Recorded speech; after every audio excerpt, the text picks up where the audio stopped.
Hey guys, and welcome to the Working Money channel. Relay here on Twitter posting this: Bitcoin is now larger than the Swiss franc. Sorry, Swiss franc. This was meant to be. So take a look at that, guys. Bitcoin now in the 13th spot, at least according to whatever chart this is, above the fiat currency, the CHF, the Swiss franc. So Bitcoin slowly gaining a lot of dominance against now fiat currencies and even more popular, more utilized fiat currencies. It's interesting because Bitcoin did reach a new all-time high last night. It breached $68,000. Right now, Bitcoin's trading at around $67,700. So this is kind of similar to what we saw yesterday, right? When Bitcoin was doing this, formed that bullish pennant pattern, continuation pattern continued to move upward. Overnight, we saw that high at around 10 p.m. last night. Now we're trading in and around here, but another bullish pennant pattern. Great news here for Bitcoin. And so, we're really close to that all-time high that we've been projecting for Bitcoin over the course of the bear market and into this bull rally. This is the Bitcoin zoomed out on the daily, and just throwing that Fibonacci on here, lining that up there, you guys can see right up here, we are almost at the full 4.236. So we are somewhere in between here now, almost at $70,000 for Bitcoin. I have a feeling that at 70,000, we are going to see a lot of pullback, a lot of resistance. It's that psychological number, right? I think a lot of people will be taking profits. Some are suggesting we could see that prolonged bull run. So if you guys are invested in altcoins, and if you guys are finding that you wish you had more money to invest in more altcoins and you hold a Bitcoin position, this is not financial advice, by the way, but this would be the time to rotate some of those profits from your Bitcoin, maybe into your altcoins, right? We have seen that push up for Bitcoin, and even just for example, if you did buy Bitcoin, let's say you bought Bitcoin when it did dip down in and around here at the end of September, and you bought it, let's say $42,000, you could have made a 60% profit on your Bitcoin. I don't know where you bought. Maybe you bought way down here. Maybe you bought up here. But, these numbers are going to reflect how much profits, obviously, you are going to make. So 60%. We bring up the calculator there. Let's say you invested $1,000. So that would be your seed money times 60%. That would give you I'm not going to do the math because that's easy math here. $1,600. So you would have made a profit. You could take XRP USD. You could take those profits, call it a day. You've made a 60% profit, $600. Or you could invest it in XRP. Right now, XRP trading at about $1.24. And I know we're projecting $10 to $15 for XRP. But even if you invested that $1,600 into XRP at $1.24, that would give you about 1,290 XRP. And even if you cashed out at $3, let's say, that's not even all-time high, that would give you almost $4,000, so $3,870. This is the magic of rotation, guys, and I know many of you guys know this already, but some people, still kind of confused about how that works. So I do apologize if you guys already know this kind of thing. I know many of you watched the Blockchain Backer, and several months ago when Bitcoin did reach that first high, he was talking a lot about rotation into altcoins. So a great move to leverage your cryptocurrency holdings. I do think it is important, guys, to note Bitcoin is on that trajectory upwards. Altcoins are looking to follow.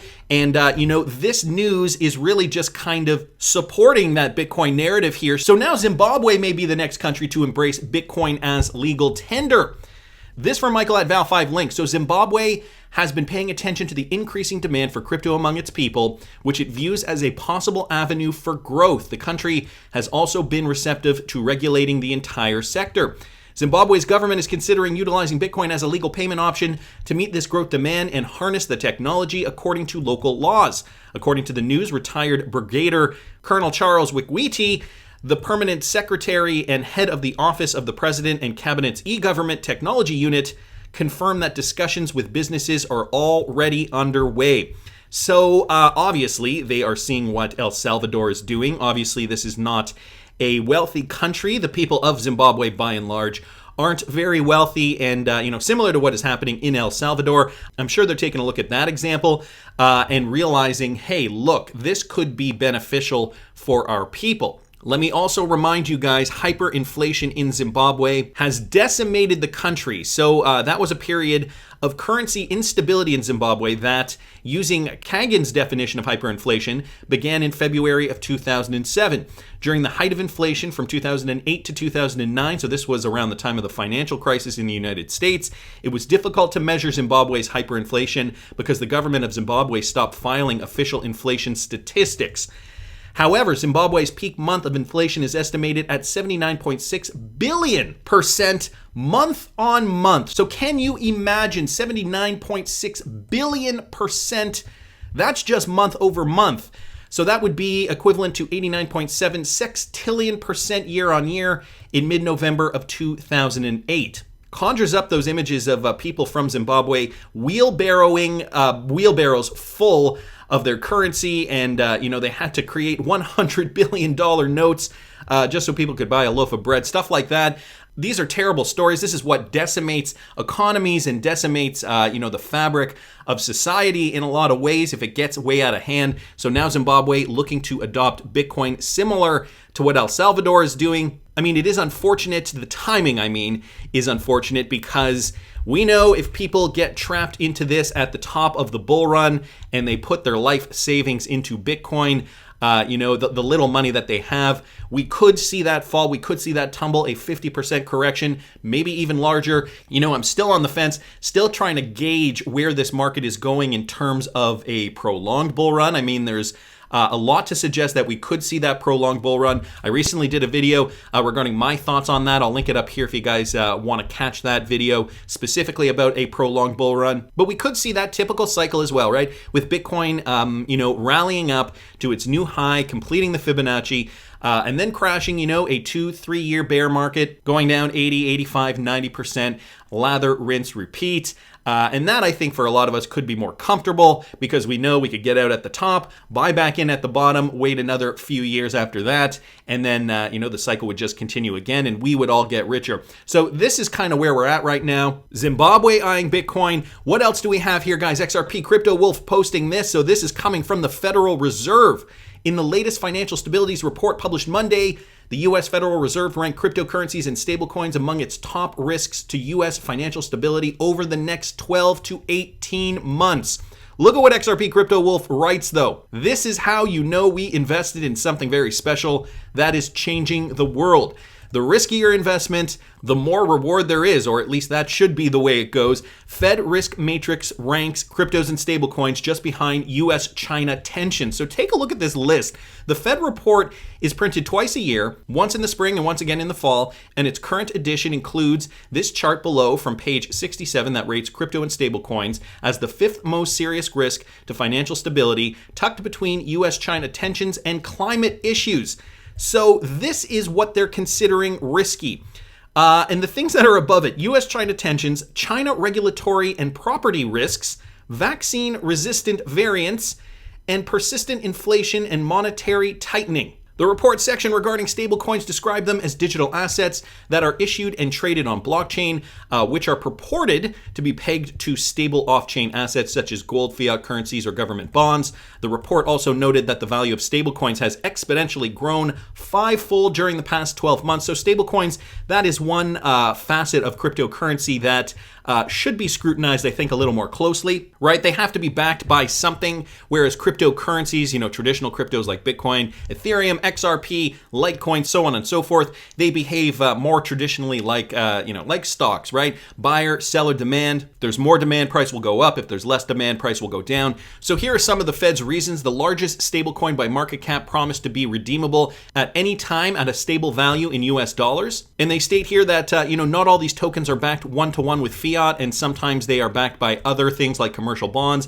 and they may lose value, become illiquid. Stablecoins have structural weaknesses similar to certain money market funds that make them susceptible to liquidation runs by investors. The report states that these shortcomings could be magnified by a lack of transparency. As we know, one example of that, there have been some legal issues with Tether. And lastly, the potential use of stablecoins in payments and their capacity to grow can also pose risks to payment and financial systems. So this is all interesting. It is also very important to note that the Fed is actually even listing cryptocurrencies and stable coins in this report to begin with. This is how big this market is getting, guys, and to XRP Cryptowolf's point here, this is how you know we are invested in something very special that is changing the world. NFTs also seem to be part of this ever-growing, world-changing phenomenon that is, blockchain, cryptocurrency, all these new cryptographic products that are coming online. And NFT Riddler here posted this. The last Riddler's NFT is sold out, and I'm finally out of rareable ETH for good. Welcome to SGB, FLR, and XRPL creative space. So he is moving from the Ethereum blockchain. Sounds like he's going to be selling his NFTs on the Flare networks as soon as that's up and running. And I thought this was great for all you Bearable Guy fans out there. He posted this rendition of the Bearable Guy riddle, the interior castle riddle here. I'm not going to play the video, but I will link this in the description if you guys are interested. 3D animation of the riddle here, and just going to scroll through it. A tribute to Dr. Zeus. So if you guys are interested, I believe it is now for sale for a current price of 58.9 Ethereum, which is the equivalent of about $283,000. It has already had 24 owners. So for those of you guys who are interested in the Bearable Guy NFT, the Riddlers, it's available here on OpenSea. But just to his point here, he will be moving to the Flare networks once that is up and running. Wanted to thank NFT Riddler here for posting that. I love these Bearable Guy NFTs that have been created over the last several months. There have been a few. Anyway, gonna keep moving, guys, because Michael at Val5Links posted this. The SEC's lawsuit against Ripple will have a hard time proving to the court that Ripple sold their XRP tokens to investors as an investment contract. Now, why is that? This was noted by Ben Armstrong, aka BitBoy. This is because no such contracts actually exist. Interesting point here by Ben. This is why the popular crypto influencer expects the case to be resolved soon in Ripple's favor. His argument is linked to the recent court ruling in which Judge Netburn ordered the SEC to explain how the Howey test applies to XRP, Bitcoin, and Ethereum, and the sale of XRP as an investment contract. Much of the case has been hinged on the point that Ripple and XRP holders were in a common enterprise for gain. The SEC has argued that Ripple marketed XRP to investors in such a way that led the investors to believe Ripple would work to make the token profitable. However, with the recent ruling, the XRP proponent thinks that the SEC is going to be forced to admit that there is nothing in any of these contracts that created an expectation of profits by purchasers of XRP. Very good point here. There was never a contract that was signed, that was shared, and so how could the SEC even prove this? This is one of the reasons why BitBoy has asserted that the SEC is probably still fighting just to save face. He also thinks it is possible that a settlement will soon be reached by both parties. So I know a lot of you guys are following this lawsuit, and I know a lot of you guys are sick of this lawsuit and just want there to be clarity.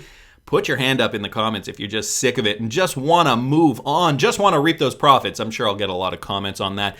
But, you know, it is part of 2021. 2021 has been an interesting year. I've been doing this channel now for 3 years, over 3 years, and 2018 was very different from 2019, which was very different from 2020. And certainly, I think I have to say 2021 has been the most interesting year for me as a YouTuber specifically, and I'm sure other YouTubers could speak to that as well. Within crypto specifically, within the XRP community specifically, because I never thought I'd talk this much about legal actions and updates and what's going on. And, at the same time, we are also seeing cryptocurrency clarity start to emerge out of the US.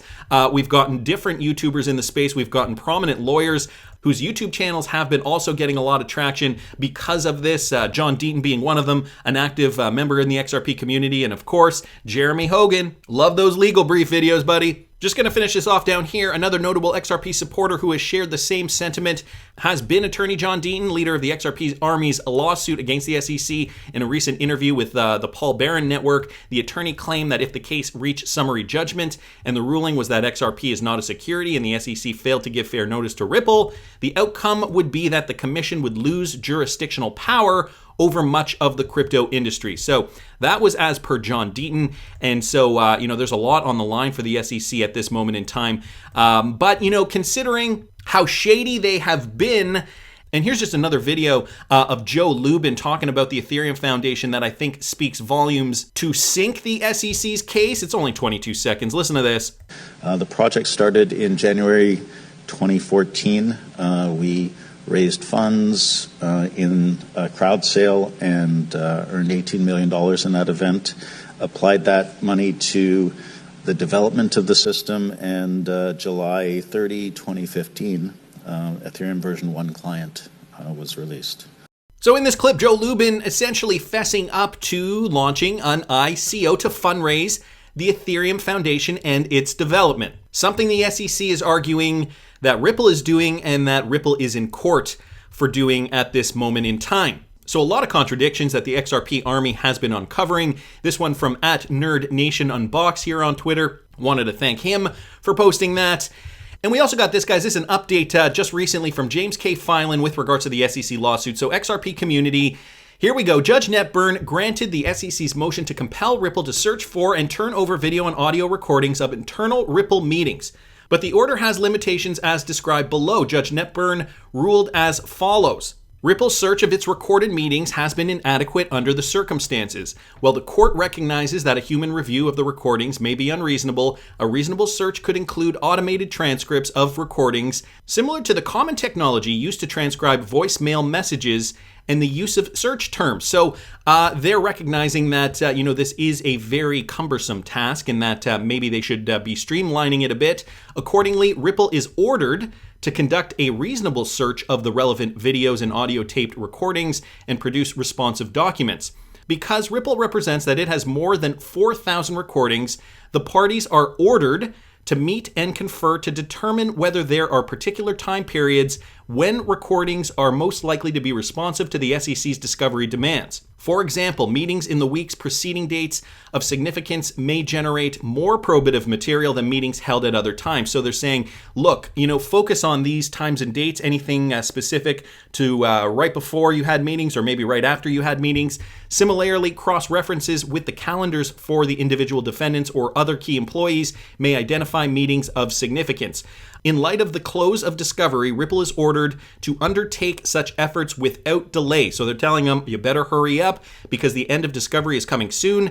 It was a text-only order issued today. So that coming from James K. Filan 18 hours ago. That is the most recent update as of yesterday. XRP Cryptowolf chiming in. Ripple has been compliant with everything. So when is Judge Netburn going to force the SEC to provide the documents related to Ethereum and XRP?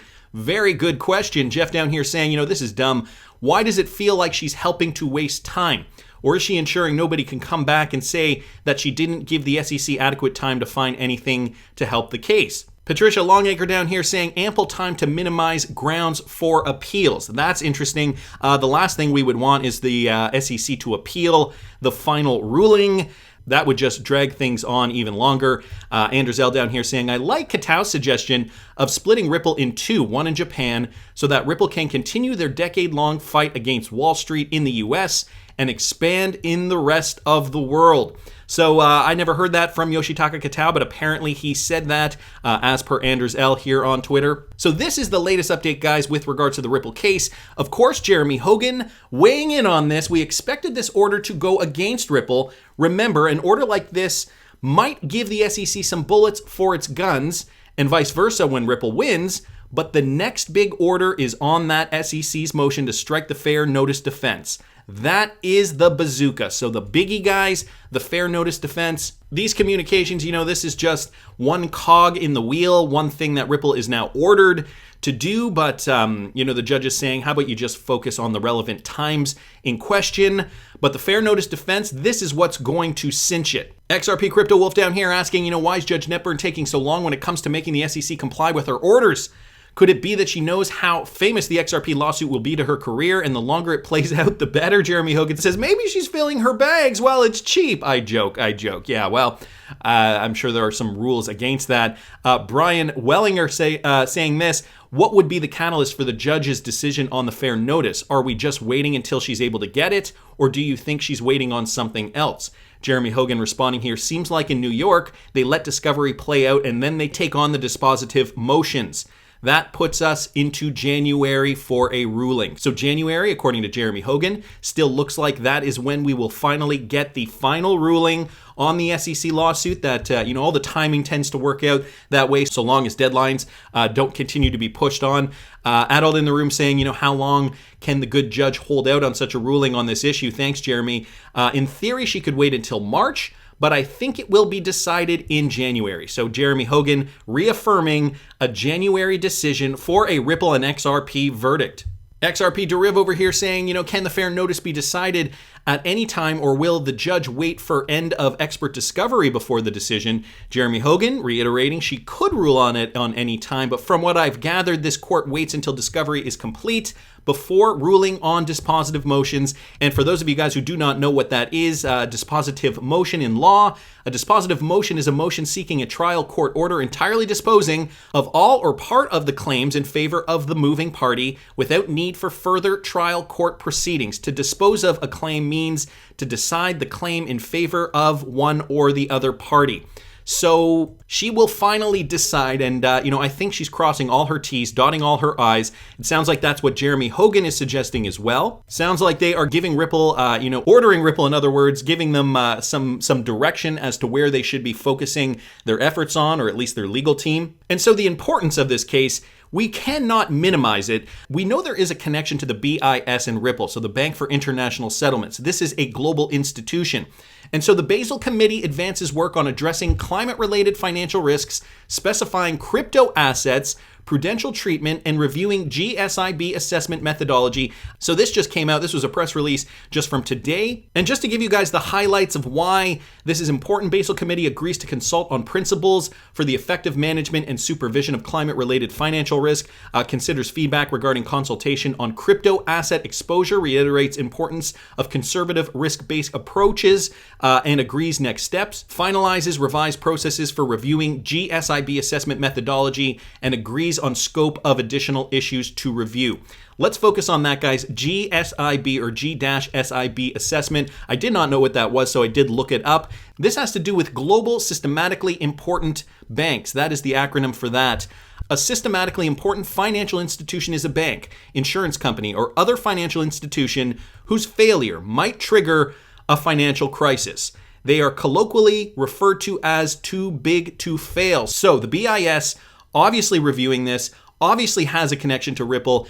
They specify cryptocurrency or crypto assets in this press release that was just released today. And they want to review these G-SIB institutions, meaning any institution where there could be vulnerabilities. Well, we know in terms of financial institutions, in terms of central banks and banks in general, Ripple does provide that liquidity in order to help these banks fulfill commitments like cross-border payments without having to worry about that liquidity. Let's not forget, guys, part of the reason why the 2007-2008 financial crisis was so devastating to many financial markets was because there was a lack of liquidity. The dominoes started to fall in 2007, so it became apparent by August of 2007 that the financial markets could not solve the subprime crisis and that the problems were reverberating well beyond U.S. borders. Real quickly, the interbank market that keeps money moving around the globe froze completely, largely due to fears of the unknown. Northern Rock had to approach the Bank of England for emergency funding due to a liquidity problem. And this was not the only organization that had a liquidity problem. So Ripple and XRP solves for that. So as I'm speaking about this document, I do think Ripple is tied in here. It is not mentioned here specifically, but just based on the connections, it certainly seems like, at least in part, this is where the BIS's head is at. Some are saying that the price of XRP has been stifled because of this lawsuit.